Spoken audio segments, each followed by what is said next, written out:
सुरुवात करूयात आता क्षणाच्या ब्रेकिंग न्यूजने। भारत पाकिस्तान शस्त्रसंधीमध्ये अमेरिकेची भूमिका नाही आहे असं सूत्रांकडून आपल्याला कळतंय।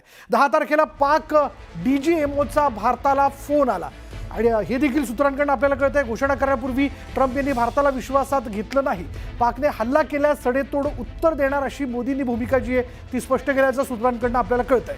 10 तारखेला भारताच्या हल्ल्यानंतर पाकच्या डीजीएमओचा फोन जो आहे तो आपल्याला आलेला होता। पाकिस्तानशी फक्त डीजीएमओ पातळीवर थेट चर्चा होईल, कोणतीही राजकीय चर्चा होणार नाही हे स्पष्ट करण्यात आल्याचं आपल्याला सूत्रांनी सांगितलं।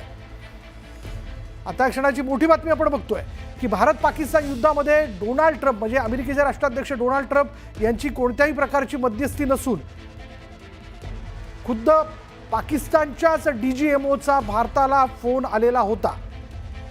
अधिक तपशील आपण जाणून घेणार आहोत। आमच्या प्रतिनिधी प्रशांत लीला रामदास आपल्या बरोबर आहेत। प्रशांत, काय माहिती याबद्दल?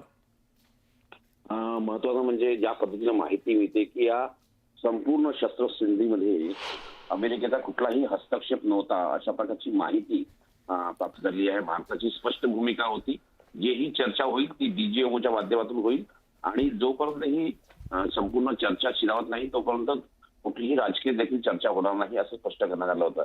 त्यामुळे अमेरिकी या संदर्भात कुठलीही चर्चा झाली नाही असं स्पष्टपणे सूत्रांनी सांगितलं आहे। महत्वाचं म्हणजे जर बघितलं या शस्त्रसंधीमध्ये अमेरिकेची भूमिका देखील नाहीये, जेही चर्चा झाली आहे ती डीजीएमओच्या मार्फत झाली आहे। 10 तारखेला पाकिस्तानने आम्हाला फोन केला होता असंही त्यांनी स्पष्ट केलंय।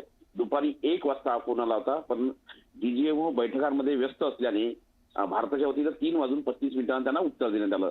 घोषणा करण्यापूर्वी ट्रम्पने भारताला लूपमध्ये घेतलं नाही असंही स्पष्टपणे भारताने सांगितलेलं आहे। लूपमध्ये घेणे याचा अर्थ भारतासोबत कुठल्याही प्रकारचा संवाद डोनाल्ड ट्रम्प जे अमेरिकी राष्ट्राध्यक्ष आहेत त्यांनी केला नाही आहे। पाकिस्तानची सामंजस्य साधण्याबद्दल भारताने ट्रम्पला सांगितलं नाही असं देखील म्हणजे डोनाल्ड ट्रम्पला देखील सांगितलं नाही। पंतप्रधान मोदी जे आहे यांनी 9च्या रात्री हे तिथे उपराष्ट्रपती व्हॅन्स त्यांच्याशी बोलले होते आणि व्हॅन्सने सांगितल्यानुसार यामध्ये पाकिस्तान लोकांनी जर जोरदार उत्तर दिलं तर त्याला जोरदार प्रतिसाद मिळेल असं आणि तो विनाशकारी असेल असं स्पष्ट मोदींनीच केलं होतं। 10 तारखेला त्यांनी जेव्हा आमच्यावरती हल्ला केला त्याचा आम्ही हवाई तळावरून ज्याला जोरदार हल्ले केले आणि त्यांचे जवळपास 9 पेक्षा जास्त जे पाकिस्तान हवाई दलाचे तळ आहेत ते आम्ही नष्ट केले आणि सोबतच रुबियो जो आहे अमेरिकेच्या त्यांनी 80 मुनिशिका ते बोलले होते आणि त्यांच्यासोबत त्यांचा संवाद सुरू होता। आमच्याशी कुठलाही संवाद झाला नाही। त्यांनी जर गोळीबार केला तर आम्ही गोळीबार करणार नाही असे त्यांनी गोळीबार थांबवला तर आम्ही गोळीबार थांबवू असं त्यांनी स्पष्ट केलं होतं। त्यामुळे न्यूयॉर्क टाइम्सच्या स्टोरीची एक वेगळी बाजू आहे आणि जर त्यांनी हल्ला केला तर आम्ही त्याला निश्चितपणे जोरदार उत्तर देऊ असं त्यांनी स्पष्ट केलं होतं। त्यामुळे या संपूर्ण याच्यामध्ये अमेरिकेची कुठली भूमिका नाही असंही केंद्र सरकारमधील एका सूत्रांनी सांगितलेलं आहे। धन्यवाद प्रशांत या सगळ्या तपशिलाबद्दल। आता एक महत्त्वाची ब्रेकिंग न्यूज अशी आहे की भारत लष्कराची संध्याकाळी 6:30 वाजता पत्रकार परिषद जी ती पार पडते। या पत्रकार परिषदेत आतापर्यंतच्या झालेल्या कारवाईबद्दलची माहिती दिली जाऊ शकते आणि एकूणच या कारवाईबद्दलची स्पष्टता देखील केली जाईल असा एकूण अंदाज येतोय। त्यामुळे भारतीय लष्कराची ही जी पत्रकार परिषद संध्याकाळी 6:30 वाजता पार पडते यामध्ये अर्थातच दोन्ही बाजूने जो काही हल्ला करण्याचा प्रयत्न झाला किंवा पाकिस्तानकडनं जो काही हल्ला करण्याचा प्रयत्न झाला त्याला आपण कशा पद्धतीने हाणून पाडलं आणि आपण देखील अगदी त्यांच्या घरात घुसून त्यांच्यावरती हल्ला केला त्यानंतर तिथे नेमकी काय परिस्थिती आहे याबद्दलचा तपशील देखील स्पष्ट केला जाऊ शकतो।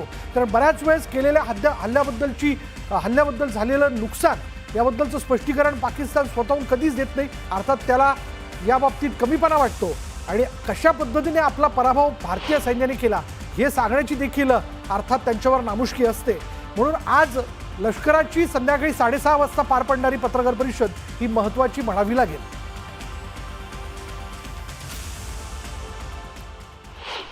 भारतीय सेनेची धमक ही रावळपिंडीपर्यंत पोहोचली असं विधान संरक्षण मंत्री राजनाथ सिंग यांनी केलंय। भारतीय सेनेनं पाकला सडेतोड उत्तर दिलं असं म्हणत संरक्षण मंत्री राजनाथ सिंग यांनी भारतीय सैन्याचं कौतुक केलं। तसंच भारताने दहशतवाद्यांना धडा शिकवल्याचंही ते म्हणाले।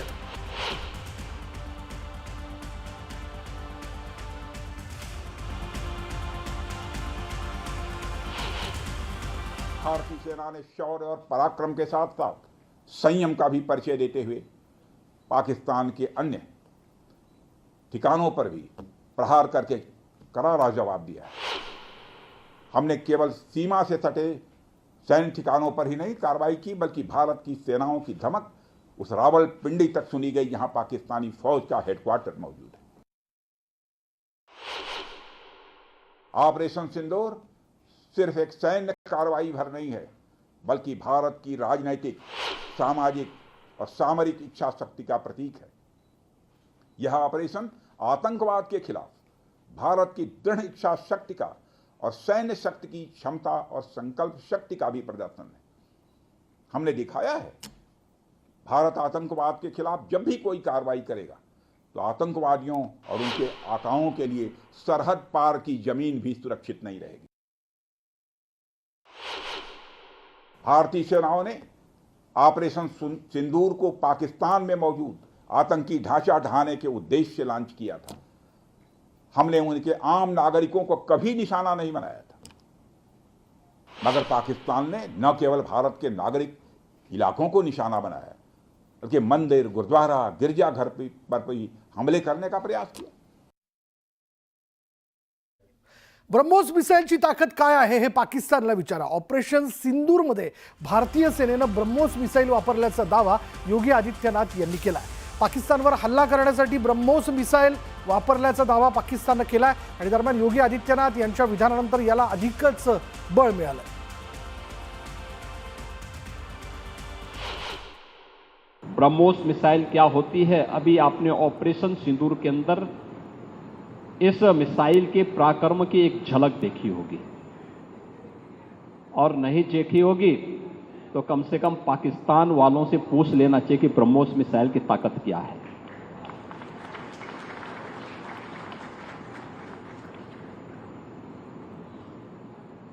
आतंकवाद के प्रति प्रधानमंत्री जी ने घोषणा की है कि कोई भी आतंकी घटना अब युद्ध जैसा होगा। भारतीय हवाई दलाकडून मोठं विधान करण्यात आलंय। ऑपरेशन सिंदूर अजूनही सुरूच असल्याचं हवाई दलानं मोठं वक्तव्य केलंय। ऑपरेशन सिंदूरमध्ये आम्हाला मोठं यश मिळाल्याचा दावाही हवाई दलानं केला। हवाई दलानं एक्सवर पोस्ट करून या संदर्भातली माहिती दिली।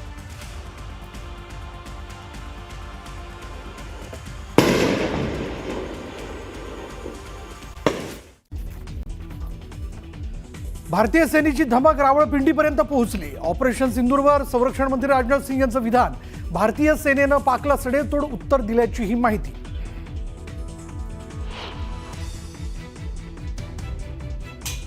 ब्रह्मोस मिसाईलची ताकद काय आहे पाकिस्तानला विचारा। ऑपरेशन सिंदूरमध्ये भारतीय सेनेनं ब्रह्मोस मिसाईल वापरल्याचा योगी आदित्यनाथ यांचा दावा।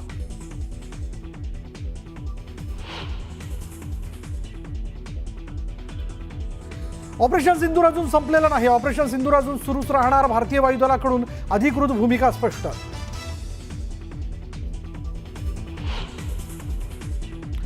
पंतप्रधान नरेंद्र मोदींची संरक्षण मंत्री आणि तिन्ही दलांच्या प्रमुखांसोबत बैठक। तब्बल 2 तास पुढील रणनीतीवर चर्चा।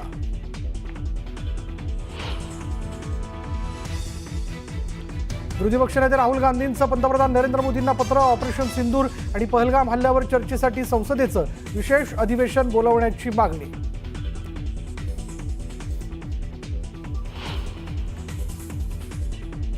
कोणत्या आधारावर ट्रम्प यांनी युद्धात मध्यस्थी केली? भारत पाक मधील तणावाच्या परिस्थितीत हस्तक्षेप करण्याचा ट्रम्प यांना कुठला अधिकार? खासदार संजय राऊतांची सरकारवर घणाघाती टीका।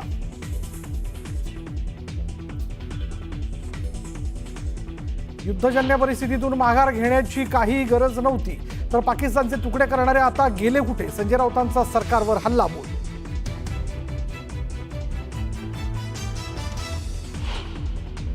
राजकोटवरील शिवरायांच्या पुतळ्याचं अनावरण। मुख्यमंत्री आणि उपमुख्यमंत्र्यांची उपस्थिती। 100 वर्ष पुतळ्याला काहीही होणार नाही, मुख्यमंत्र्यांची ग्वाही।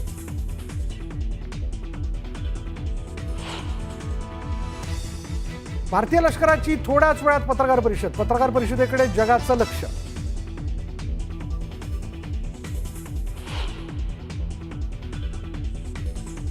नाशिक शहरात वादळी वाऱ्यासह मुसळधार पावसाला सुरुवात। सलग 5व्या दिवशी पावसाचा फटका। वादळी वाऱ्यामुळे अनेक ठिकाणी नुकसान।